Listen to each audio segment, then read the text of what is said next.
So let's go straight in. It's our great pleasure to have Catherine Russo here, who's a full professor of English language, linguistics and translation in Naples.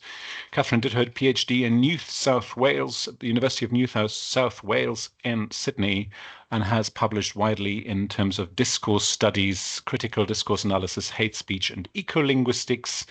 And since 2011, she's sort of worked on discourses of climate change, with the first project then on chaos, affect and climate-induced migration discourses. And yes, we are happy to have you here. And without further ado, I hand over the microphone to Catherine. Okay, so thank you so much for inviting me to this fantastic seminar series. I'm really happy to be here, and I'm just going to share my screen now. My presentation. Hopefully it works. It will work. So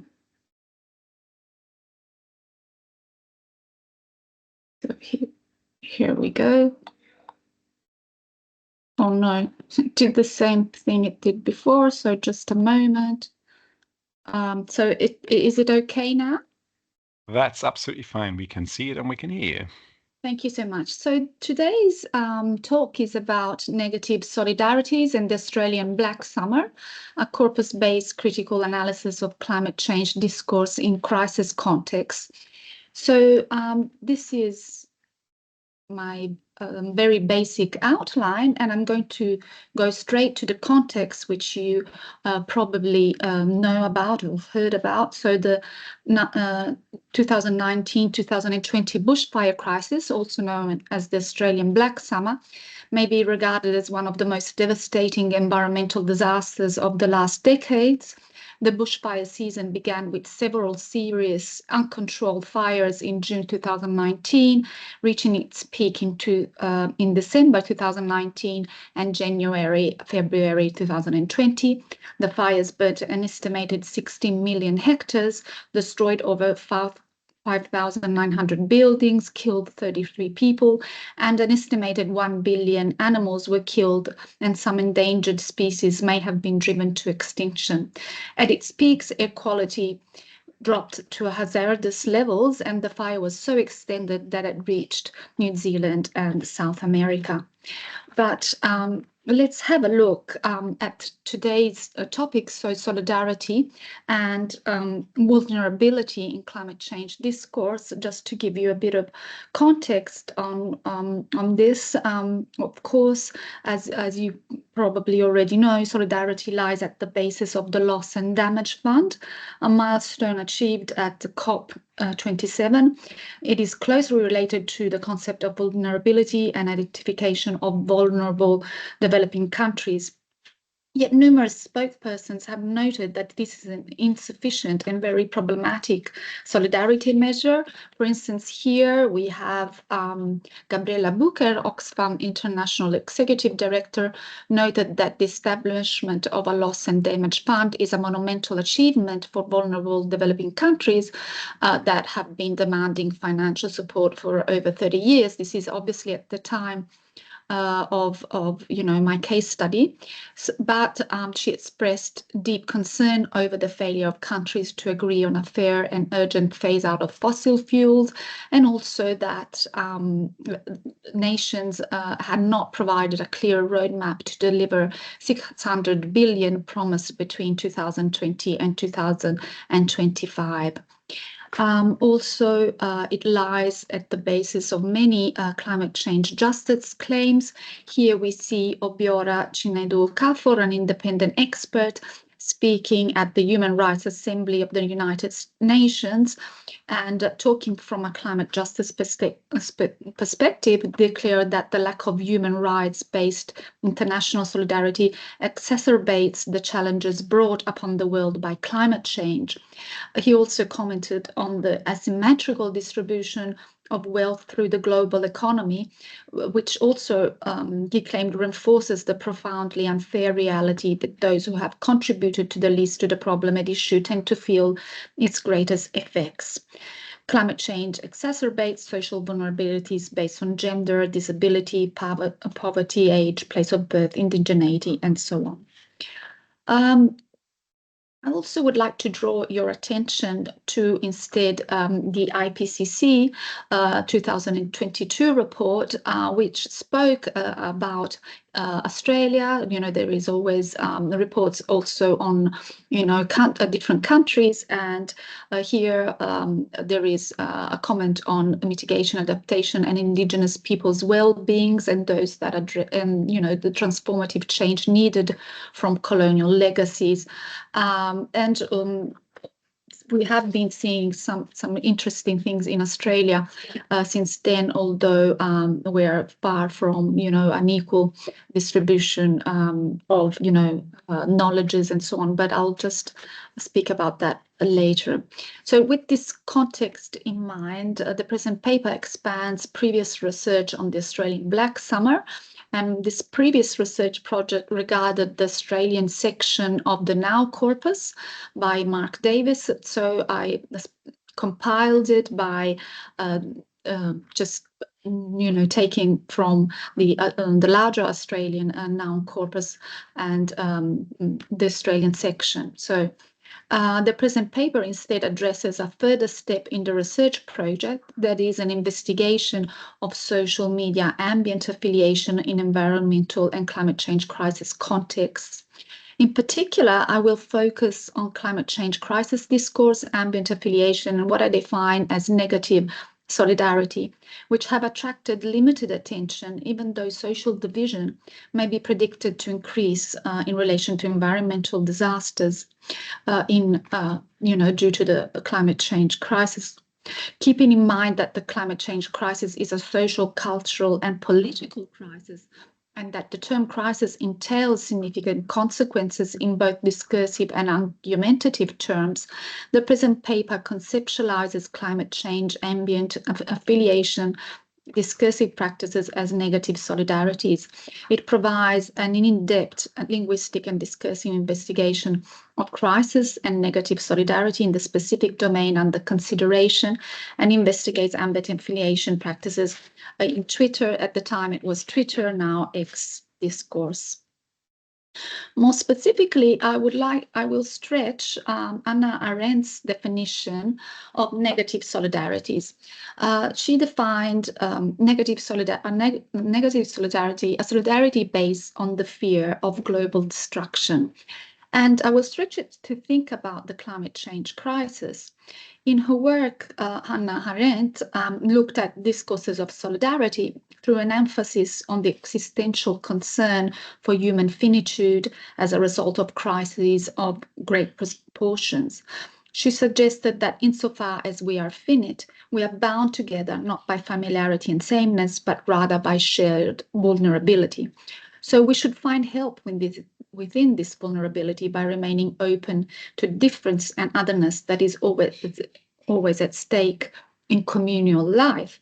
She reminds us of the urgency of such a notion of solidarity for responding to what we may be inclined to call the dark times in which we live. She, of course, was thinking about Nazism and the Second World War. What I will use her ideas to think about climate change crisis and social division, solidarity in times of environmental disasters. Solidarity has been at the center of international discussions on climate change vulnerability.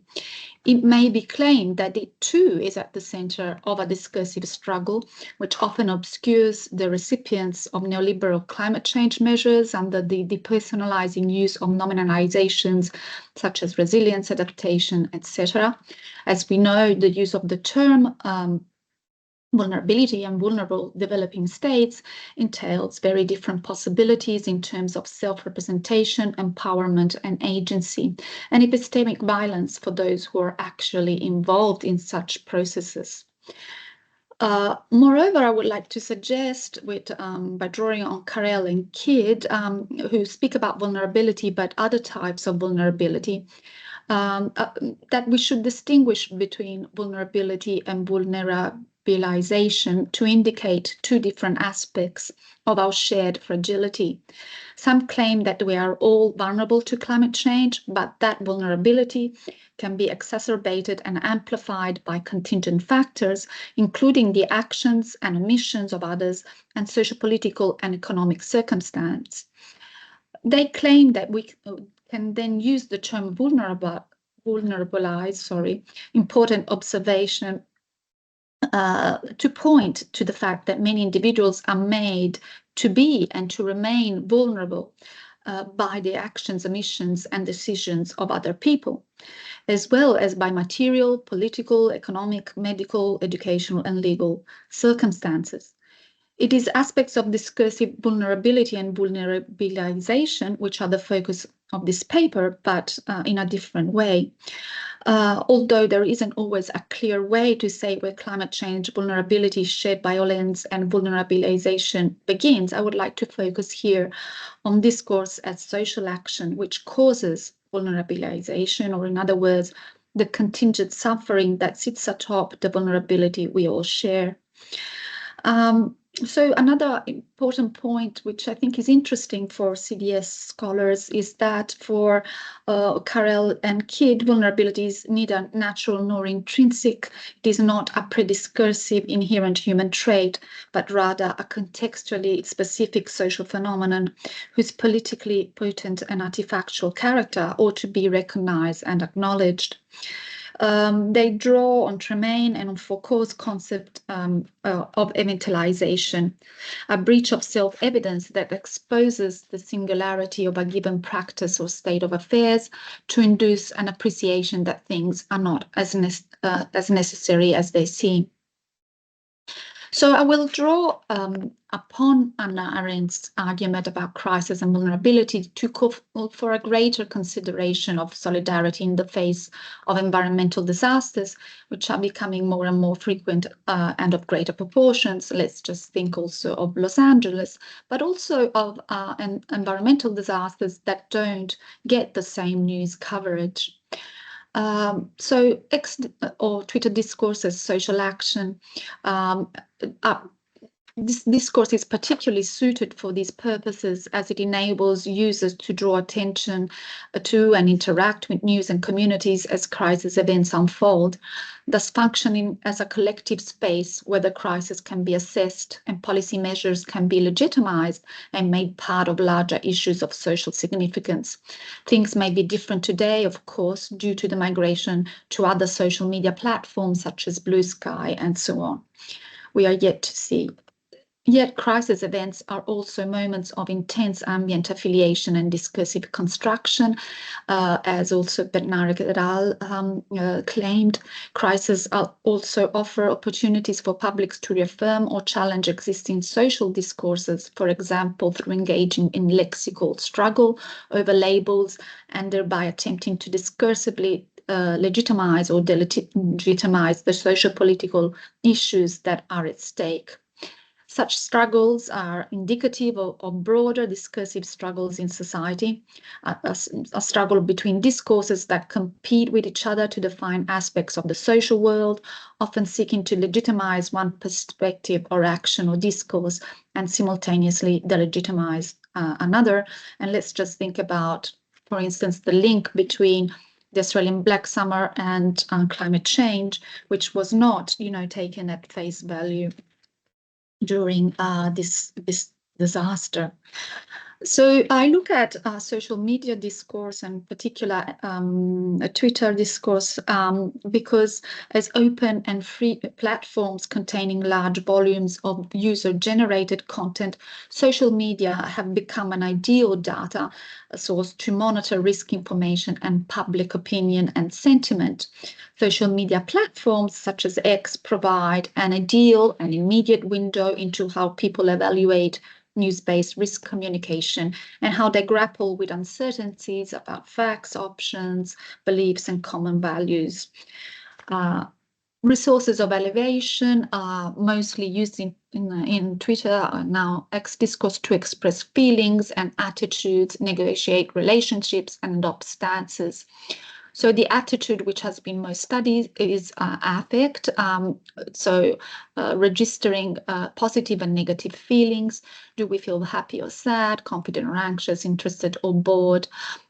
So as Zappavinia notes, it is not uncommon for users to devote an entire post to detailing their current emotional state.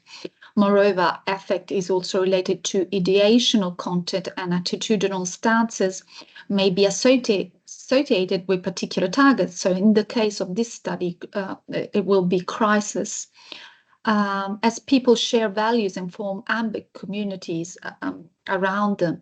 Hence, the appraisal approach is particularly useful for this study, as the massive amount of data emanating from Twitter is informative of users' emotions towards a particular target or topic, and of course, ambient affiliation.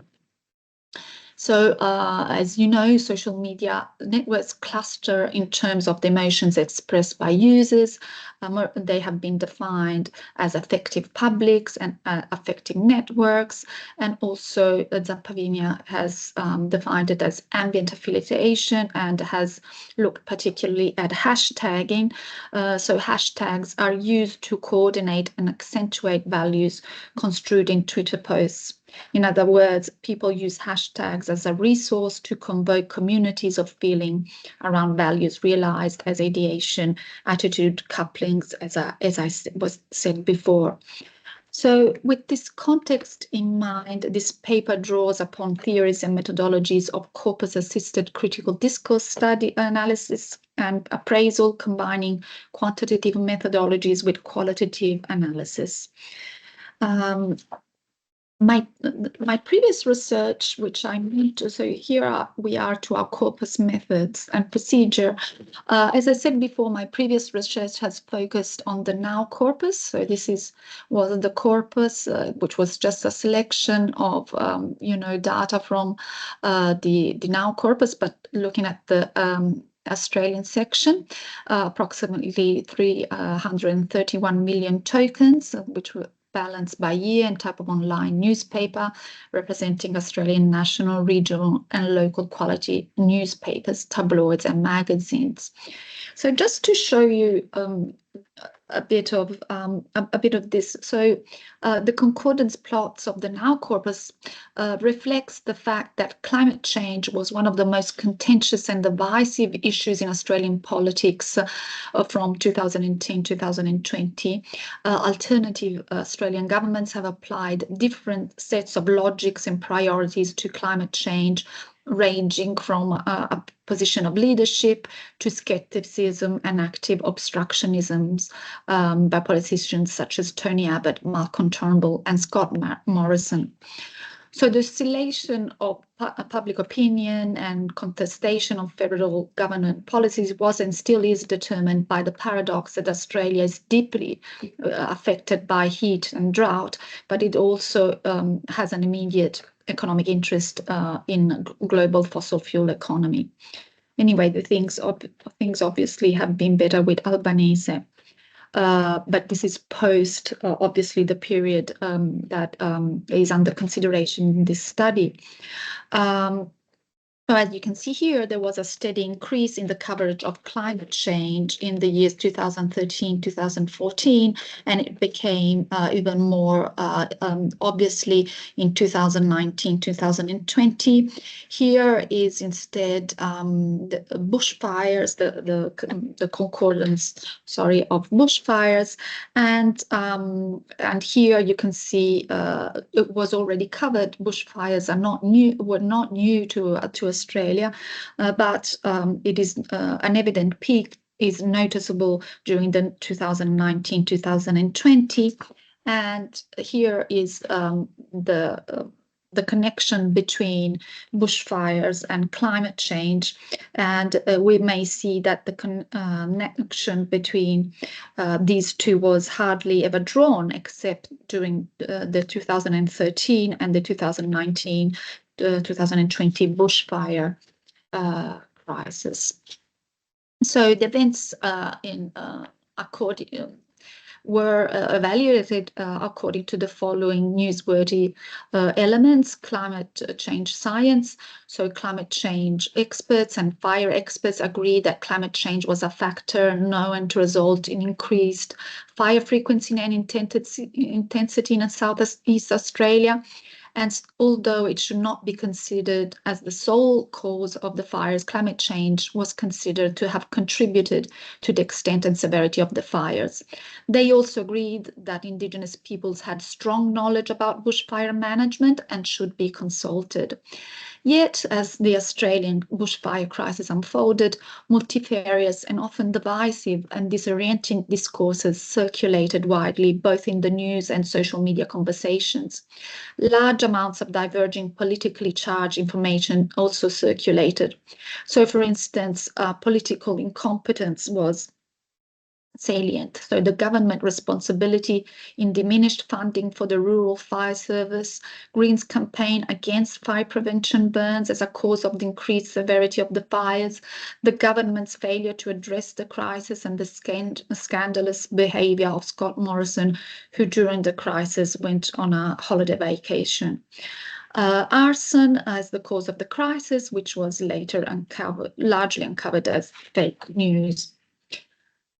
So I'm not going to go further into details about this research, but here are the most common frames that were used in the news. So local politics, public accountability and governance, nationalism, climate change, scientific and technical uncertainty, moral responsibility and failure to tackle climate change. So, of course, analysis of online news discourse is particularly important to this research because it hopes to contribute, it hopes to link them, the study of framing and how it might influence social division and solidarity. And we can track it, of course, through social media discourse. So here is the present research, the X corpus, sorry, I'm getting confused between Twitter and X, but at the time it was Twitter, of course, was designed by selecting tweets with the query terms during the period. The query terms were Australian plus bushfire, and the time period December 2019, February 2020. All duplicate tweets were removed and all files were UTF-8 encoded to avoid problems with special characters. Metadata also were collected. I used as a reference corpus the previously mentioned Ours Now corpus. So in order to investigate how discourses of crisis were framed in the specialized Twitter courses, I used AntConc for both quantitative but also more qualitative analysis. I take my cue also. I also looked at frames using, so as an initial step into my dataset, the analysis of keywords was used as a heuristic tool, providing empirical indicators which measure the statistical salience of words in a given corpus in comparison to a reference corpus, and in this case, the Ours Now. The retrieval of keywords reflects the aboutness of the text and provides a statistical method to determine which frames tend to dominate in the corpus. And for closer semantic and discourse analysis, the window needed to be grown. Automated analysis was abandoned and carried out manually, also shifting between concordance lines, text and context. And of course, since I'm mainly a CDS scholar, I looked at the relation between different texts and discourses, the context in which texts are produced, and the wider historical and political context. So here are the keywords. You can see the news Ours Now keywords and the Twitter corpus keywords. As you can see, they are very different. But climate change was a common keyword in both corpora. And in news corpus, we have a greater focus on the national collective identity as an in-group group, geographical tagging markers and references to political social actors, as I mentioned before. And instead, in the Twitter corpus, we find a strong reference to Indigenous Australian peoples, animals, and wildlife, a greater interpersonal dimension signaled by the personal pronouns you and your, and of course, crisis and ambient affiliation facilitators such as hashtags. So close analysis uncovered the, what I just said about you and your. Close analysis uncovered the following crisis frames. So also here, the keyword crisis. And I now will try to tell you more about the hashtags. Here are the hashtags that were used also for the following analysis. So the close analysis uncovered of these tweets with these hashtags uncovered the following crisis frames correlated to ambient affiliation devices in this case. So after they were analyzed in terms of the coupling of the ideational interpersonal aspects, respectively, crisis and negative solidarities. So here you see these two microframes, so negative solidarity as hate speech or social division in crisis context, and solidarity, so two different I believe, frames solidarity born in the face of a negative event, so a crisis. So here is now I will speak a bit about some subframes of negative solidarity as hate speech or social division. So climate crisis denialism. So here you see an example of denialism, and so here we see what's next. Is Satan himself planning on making an appearance? Is this Australian forest fire and attendant smoke a foretaste of what's coming next? This looks like more deliberate fuckery to support the so-called climate crisis. Social division, another subframe was social division against privilege in times of crisis. So here you see, for instance, people who argue that there is a privilege in the coverage of Australian bushfires. It is too a form of social division. So I put it here. So people will talk about the Notre Dame fire, Black Lives Matter, Australian bushfires and whatnot, but will stay quiet about the CAA, NRC, our arrest of peaceful protesters, migrant workers crisis, and so on. The second one you see here, Pakistan's flood crisis is an unprecedented climate change catastrophe, but barely creating a ripple in Western media, excluding online reports. This is racism, pure and simple. Also, another subframe was solidarity against denialism and conspiracy theory. So people being a bit aggressive, let's say, towards people who were denying climate change and so on. So here you see, keep an eye out for the next major shift in denialist rhetoric after the Australian bushfire crisis. Perhaps it will be okay. There is climate change. It is us. It is not good for us, but it didn't destroy the whole country. So stop being alarmist. Or here, another example. Oh, yes, the Facebook Girls Advice page making the Australian bushfire crisis into conspiracy theory regarding a possible future train route. Get me off this planet. Here, division and hate against the government, an example. So the Liberals deserve to burn. So here we are to the other macro frame, solidarity born in the face of a negative event. Here I found these subframes, so solidarity and vulnerability or vulnerabilization. So in a way, thinking about Indigenous communities that, for instance, here you see in the first example, who are disproportionately affected by climate change, but in need of help as passive recipients, of help, and there were a lot of examples. So, for instance, here, thinking about donations for Aboriginal people and so on.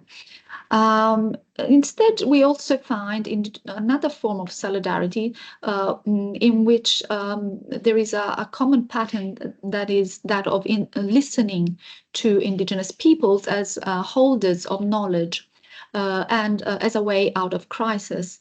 As people who know about traditional ways of burning that prevent bushfires. So here you see this pattern very clearly. For instance, listen to the wise Indigenous people. They've been back burning for years. Don't listen to the Indigenous people. They've got no idea, and so on and so forth. Maybe it's time we listen to our Indigenous elders on how to respect the land. It is possible to avoid a crisis only if the government and people listen to the elders, Indigenous. And throughout this Australian bushfire crisis, I'm yet to hear media government coverage, involvement or response by Indigenous leaders and land custodians. It is shared land after all, and their insight would be valuable. Here instead, we see Indigenous knowledge as a counterframe to colonial progress and development discourse.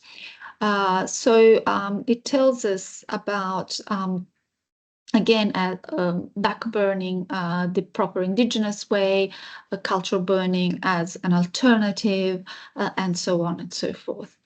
And here, instead, another form, which is that of self-determination, which I tried to trace a form that wasn't a type of vulnerabilization. So decolonization and self-determination. Here you see, for instance, the first example, Mother Earth demands self-determination of Aborigines. Nature has a way of speaking the truth louder. Australian media has consistently created a narrative that Australia belongs to white settlers who annex Aboriginal land.